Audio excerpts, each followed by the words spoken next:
This is a question that we get a lot because the IRS used to accept the Social Security number as the form of identifying who is filing the Form 2290. However, that has changed, and you 193% need an EIN to file your Form 2290. The EIN is the employer identification number, and this is used to identify your business. So if you have a business name, you would want to get your EIN with the business name. If you are a sole proprietor and you are driving under your own authority and you do not have a business name, you're just driving under John Smith, then you would want to get your EIN under the name John Smith. When you come to file your 2290, the name that you enter and the EIN have to match exactly.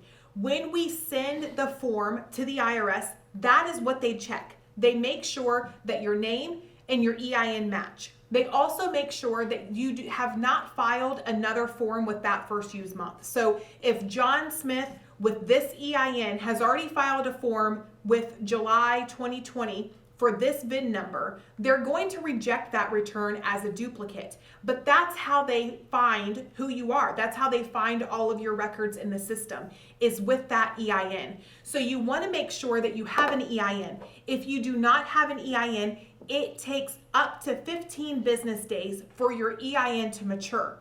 Now, this is another misconception. When you get an EIN, you can go open a bank account on the same day. It is active for you to open a bank account. There's a couple other things that you can do the same day. However, the IRS they must put that EIN and that name in their system in order for you to e-file and for us to be able to send over your return and for it to sync with their system.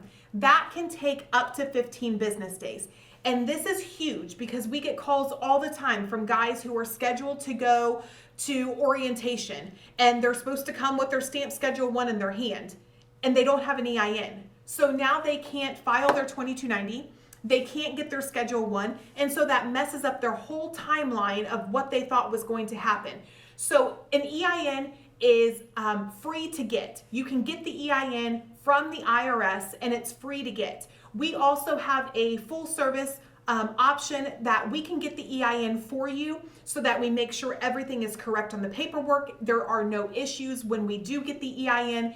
And then basically from the time that you receive the EIN, again, it can take up to 15 business days for them to put it into their system and then for the e-file return to be accepted and to be, matched up with that on the IRS end. So do you need an EIN? 193% yes. You have to have an EIN to file your Form 2290. I hope this helps. If you have more questions, please give us a call, 704-234-6005.